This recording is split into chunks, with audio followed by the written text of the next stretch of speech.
saia com dignidade, saia como um homem de Deus, como uma mulher de Deus, para que você possa dar o testemunho, o id e evangelizar todas as pessoas. Nosso maior cartão de visita é o nosso testemunho para fazer o id, o nosso testemunho que fala de nós, porque se você for um crente desordenado, uma crente desordenada, alguém ali no teu meio vai falar assim: ó, não, essa pessoa já encontrei, ela não paga conta, essa pessoa ela conta, fala de coisas do mundo, canta música mundana. Você tem que sair da prova, do fundo do poço, fielmente, e dar testemunho. E o testemunho de um crente verdadeiro, de uma mulher, de um homem de Deus, é aquele que diz assim: esse crente é quadrado, esse crente é antiquado, esse crente, ele é uma pessoa que está muito, já está passando do limite. Essa pessoa já está ali sendo uma pessoa que ninguém aguenta. Esse é o crente de verdade. Porque o crente que o mundo gosta é o crente que não está fazendo o que Deus quer. Então, se você está nesse estágio, saiu do fundo do poço agora, ou ainda está no fundo do poço por causa da aprovação de Deus, você dê glória a Deus, porque Deus só prova, só testa quem Ele verdadeiramente ama.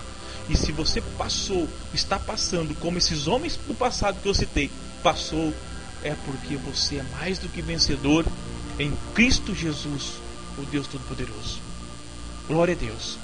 Ainda quero compartilhar com os irmãos, com as irmãs, com todos que estão meditando juntamente comigo diante do Espírito Santo de Deus, essa palavra que está escrita em Joel 2, capítulo 32, no qual eu especifiquei aqui diante de Deus: e há de ser que todo aquele que invocar o nome do Senhor será salvo. Mas eu especifiquei um tema para essa mensagem: a oração no fundo do poço. E já citamos aqui 2 tópicos relativos a essa mensagem.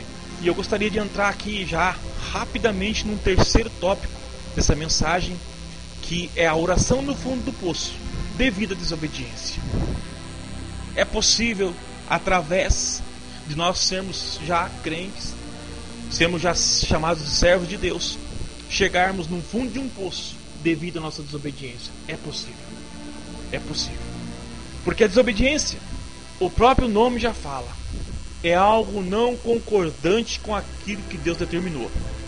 É aquilo que Deus quer de nós retamente, e nós invertemos o caminho, a maneira de traçar esse caminho, a maneira de falar, a maneira de agir e de compreender o que as Sagradas Escrituras nos pedem. Como eu citei há pouco tempo atrás aqui nessa mensagem, a palavra de Deus ela é interpretada por questões espirituais e não pela carne.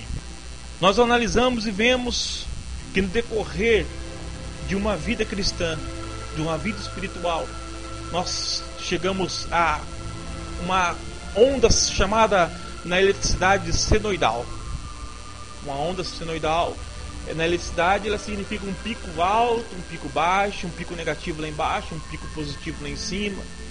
Ou seja, ela tem momentos bons, momentos ruins, dificuldades. Isso é normal em meio ao nosso processo espiritual. A diferença está relativa em relação a como nós compreendemos essa nossa vida espiritual.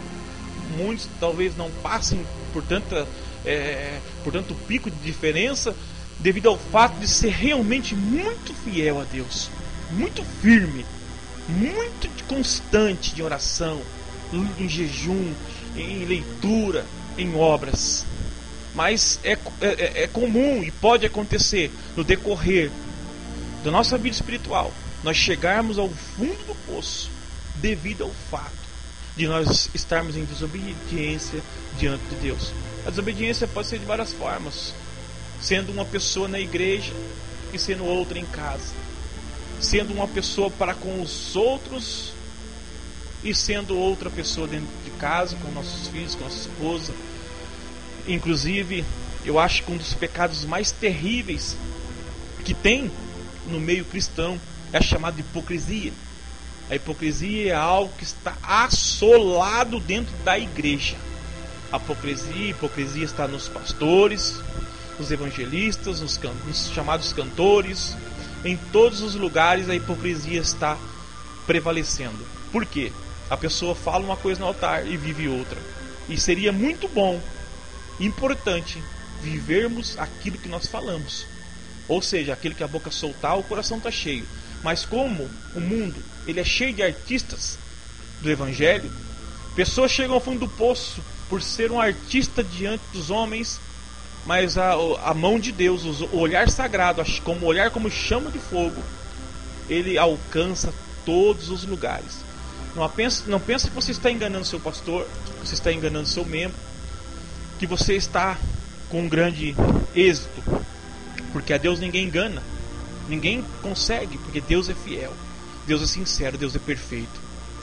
E a pessoa chega a um ponto de desobediência que o leva ao fundo do poço. Eu vi várias pessoas, inúmeros casos de pessoas que começaram a desobedecer a palavra, vinham até numa estatura, vinham até com obediência, e de repente ele deu ouvido à voz de Satanás, dos falsos mestres, dos falsos pastores, como está escrito nas Escrituras, que nos últimos tempos haverá pessoas que se corromperão devido à grande falsidade ideológica dentro da igreja, a grande massa pecaminosa que vai ser os ensinamentos futuros.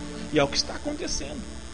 O evangelho que hoje é pregado em 90% a mais das igrejas é um evangelho todo diferente do que a Sagrada Escritura nos ensina.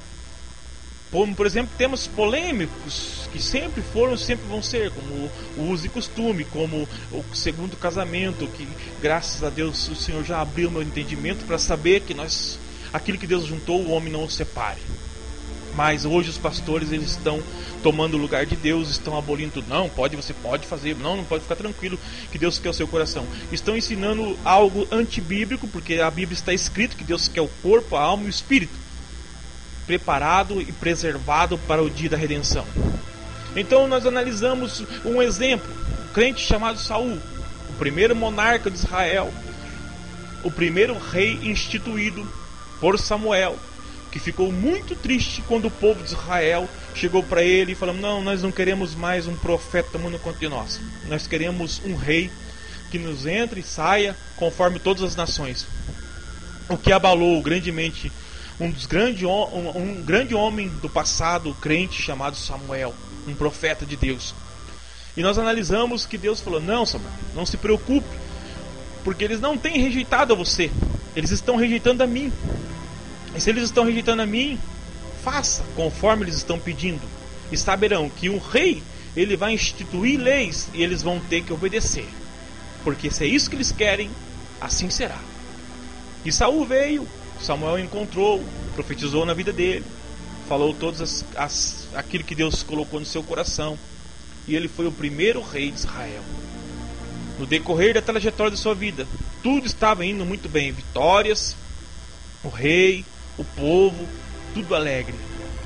Mas quando o caminho trilhado sai daquela reta, daquela mira, daquele alvo, daquele objetivo, e passa pelo caminho da transgressão, da desobediência, começa-se então a afundar o barco dessa pessoa.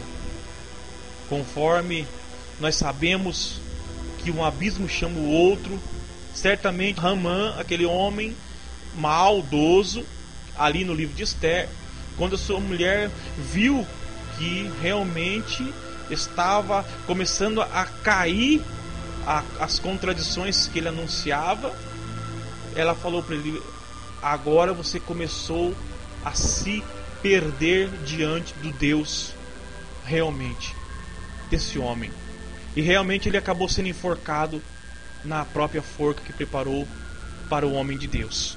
Se nós formos analisar, a desobediência, ela é algo tão terrível que hoje, nos últimos dias que nós estamos vivendo, nós sentimos essa questão na pele, porque os filhos do futuro, a Bíblia diz que seriam desobedientes, e todo mundo, não importa se é pastor, se é obreiro, o que quer que seja, está sentindo na pele a grande desobediência dos filhos atuais, que não respeitam, fazem pouco caso.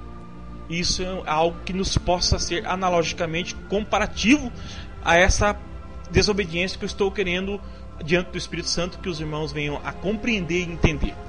Essa desobediência de Saul chegou a um ponto que ele começou a sair fora daquilo que estava estipulado, Quando Samuel falou, você